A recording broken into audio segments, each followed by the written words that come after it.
Okay, here we are, guys. Week 5 of 14, coming off of a little bit of a light week last week, so time for a little fun this week for sure. You guys are going to have an opportunity to get some max doubles in a number of exercises.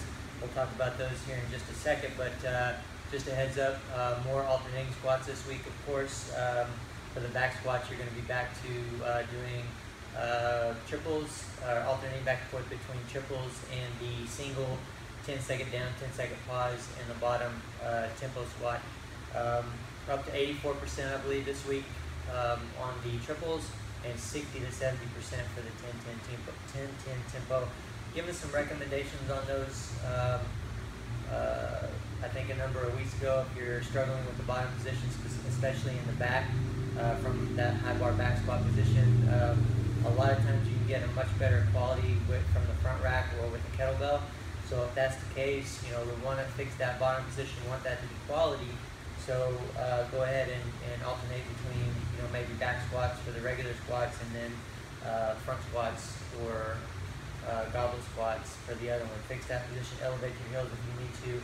All the information that we've kind of given you so far, and some of the tricks that we've used in the regular programming, pull those out there if you need to. So hopefully you guys are enjoying those. I know I've heard from a couple people saying that they are a little tough, but that's good. They're supposed to be, and you guys will obviously be better for those. So max doubles coming up this week. For the first 3 weeks, we were pushing pretty good with reps in push press, snatch balance, behind the neck push press, and snatches, among other things. But those are the 4 exercises this week where you're going to have an opportunity to work up to a max double. So again, push press, snatch balance, behind the neck snatch grip push press, and just a regular snatch. So it's written in there indicating what percentages.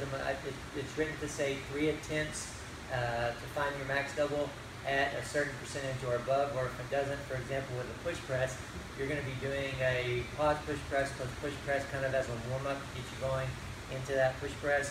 And so basically, after those warm-up sets, you're going to go right into regular push press, working up for the double. You're just going to do 3 attempts from that point on. So as soon as you take out the pause, you've got 3 attempts.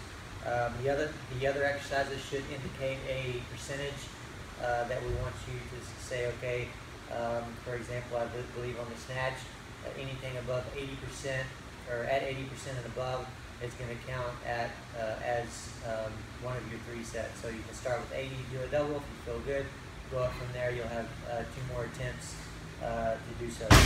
As usual, hopefully you guys have heard me say this before, follow the 2-miss rule, and that means that if you miss a total of 2 times throughout the entire workout in any given exercise, then go ahead and basically call it a day on pushing the weight. So that doesn't mean stop the exercise. It means just come down and get 2 or 3 good quality sets in to still get a little bit of work in and still work towards that good movement and that good quality that we want to know. That's a little bit confusing, but just be smart about it. Be disciplined. What makes more sense to continue missing and getting that into your muscle memory and moving in a little bit less with less quality than we want, or to go ahead and come down and save yourself a little bit and get some quality reps that's going to work towards what we want to eventually accomplish, or stay with the movement that we have already for you. So guys, have fun with those exercises this week.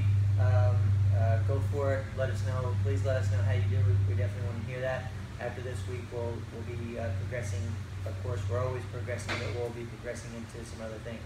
One other exercise that I want to talk about, you guys had it over the last couple weeks, power snatch below knee. So the first thing that I want to make sure of is that you guys, now I've got an empty bar here that I'm going to show you with, but when you guys have weight on the bar there, that you pick it up with quality. So basically, I want to see perfect snatch deadlift technique, or how would you lock in if you're about to snatch your max weight. So make sure you lock in. Don't just pick it up with the round and back with the high hips or whatever. I see people do that all the time, and it's definitely a pet peeve of mine. So use that opportunity anytime you're picking up weight from the floor to practice perfection. Do not miss out on that rep. Do not let that rep contribute to anything that is working against what we ideally want. So take that opportunity to pick it up correctly first, stand all the way up, and then I'm going to show you with this empty bar here how I want you to set up below the knee, okay?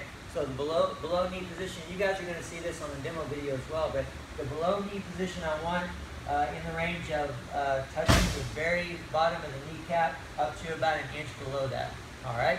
So the first thing that I want you to do is stand up, again, pick it up with really good quality, stand all the way up, and lower it down to your same above knee position that we're in all the time. We do snatch lift-offs, clean lift-offs up to this position.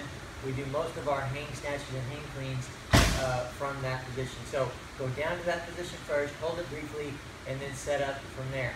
What I want you to remember is that here, we're at the end of our leg drive, right? So we're going to separate the pull between leg drive, this is our transition point, into the jump portion of the lift. And you can call those whatever you want. I've talked about that before. But understand that when we go below the knee, we still have a couple inches of leg drive left. So that means that your knees are going to go a little bit forward, and you're going to practice those last couple inches of leg drive before you then jump into that. So I want you to video yourself, have somebody look at you, and make sure that you're doing that. Make sure that your toes are staying down, solid on the floor. A lot of times people will, do that little thing. We don't want that. We don't want to reinforce that. We want to keep the feet very solid on the floor. So what that means is that if you're doing that, one thing you can do is just slow down a little bit, hold it, make sure you're solid, and then go into your jump from there, because we want the timing to be right.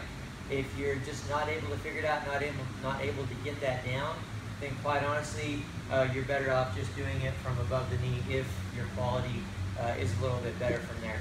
You can also do drills between sets, and the drills between sets that I would give you if you're struggling with this would look like this. So I'm going to go down and get to my above knee position. I'm then going to go to that below knee position. Notice my knees go forward and out slightly, and I've got those couple inches of leg drive left. So this will be my drill between sets. Nice and slow. Practice that. Alright, and then when you go into the actual exercise, you're going to set up the same way. Nice and slow, hold it briefly. Feet are solid on the floor. Right now I'm going to go forward and out slightly.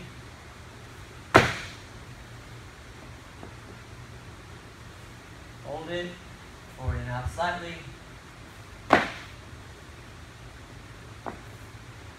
Alright, so just working that last little bit of leg drive there. So keep that in mind, guys. Let me know if you have any questions or concerns on that. And again, let us know how you do on those maxes. And that's all we have for you this week.